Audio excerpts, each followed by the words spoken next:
Okay, so I'm back with the continuation of this segment. Didn't mean to cut it rough, but I didn't want to have the noise of the neighbors doing all yard work. Wanted a little quiet. They're still kind of doing it, but it's a little more faint, so hopefully it doesn't really interrupt what's going on. So I was going to bring in talking about the latest dynasty trade between Joe and Anthony. Oh, excuse me. Tevin Coleman, Greg Olson, his 2021 first for Anthony sends Marvin Jones 10 fab and his 2020 first. Now, if I was Anthony, would I have made this trade? No.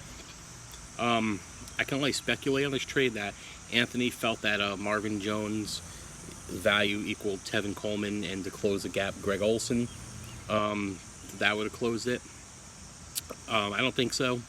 Maybe at that point, Joe was like, all right, well, I need some fab, because I'm always all for getting fab. So if you can get that in a trade, take it. The pick swap is a little baffling. I'm thinking maybe Anthony thinks he could finish better than Joe. That would be the only way I would justify it. The good part about this is no studs were traded. I don't think that Joe getting Marvin Jones put him over the top, and I don't think Anthony getting Tevin and Greg, really did much of anything.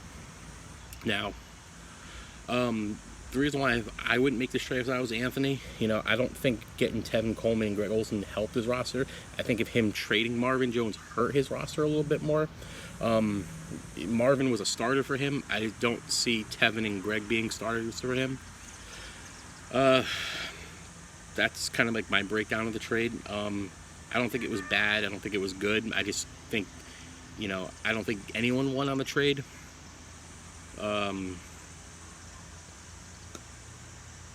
Yeah, I'm kind of mad with it. I'm not too mad. I'm not upset with it.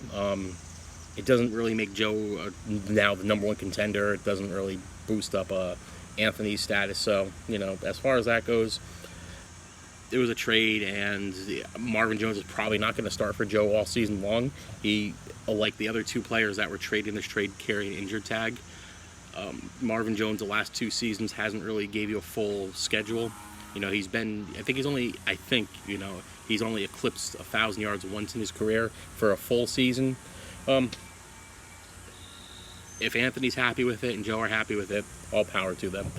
I don't think it's like a groundbreaking trade. The only thing I probably wouldn't have done on this is the pick swap, because I know when a team's better than me. I can identify that, and when I do that, I'm not really trying to do a pick swap there. But moral of the story is always get fab. Let's see, what else do I got here? So the last part of this thing, so this is just a little extra tidbit going into the draft. I brought up, as you can see, I come prepared to this. I do write up a lot. I don't just come here and come unprepared. So there's the last part here. So at work right now, it's only appointment only, and no one really wants to come in, so I have a lot of time at work. Going into the draft here tomorrow, I'm sure everyone's excited just like I am. So I did a little thing here with the last couple offensive players. So I wanted to see how often the first wide receiver running back taken in the NFL draft actually was the best fantasy player in the class. So here we go. I looked up each year, starting from 2010 all the way to present. Found out the first running back and wide receiver drafted in the draft, and then the running back and wide receiver with the most PPR points since coming into the league. This took a couple hours to do. I guess it all just depends on league settings, but this is for PPR. So in 2010, the first running back taken was C.J. Spiller. And what ended up being the best running back was Ryan Matthews. I'm sure you guys remember all these. And in 2010, the first wide receiver taken was Demaryius Thomas, who ended up being the best wide receiver, Antonio Brown. 2011, Mark Ingram was the first running back taken. Now, remember how I said this is based on PPR? Latavius Murray ended up being the best PPR running back. I'm sure eventually Ingram will take over that spot, but this is as of right now. Wide receiver taken was A.J. Green, best wide receiver, Julio Jones. 2012, Trent Richards, running back, Lamar Miller. First wide receiver taken was Justin Blackmon, best wide receiver was T.Y. Hilton. 2013, Gio Bernard, best one was Le'Veon Bell. Wide receiver, Miles Austin, best wide receiver, DeAndre Hopkins. 2014, this is one of Joe's favorites. I remember when he drafted him too. Bishop Sankey. He was pretty high on him. And the best running back from that class ended up being Devonta Freeman. Wide receiver taken was Sammy Watkins. Best wide receiver in that class being Mike Evans. 2015. Here's one of the cases where the first running back taken ended up being the best one in addition to wide receiver. First running back taken 15 was Todd Gurley. He's currently the best running back. First wide receiver taken was Amari Cooper. He is currently the best wide receiver. 2016, you got Zeke. He's the best running back from that class. And then you got Corey Coleman. I whiffed on him. And then best running back ended up being Michael Thomas. 2017, Leonard Fournette. Best running back, Christian McCaffrey. First wide receiver taken was Corey Davis. Best wide receiver is Juju. 2018, here's another one, Saquon Barkley. Best is Barkley. First wide receiver taken is DJ Moore.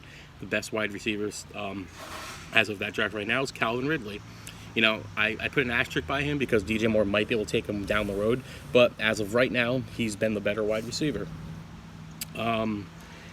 Let's see. Last year was Jacobs, and then Hollywood Brown.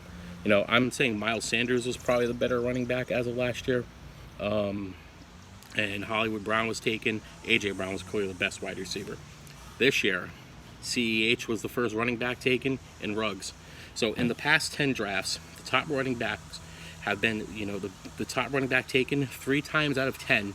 They were the best performing thing.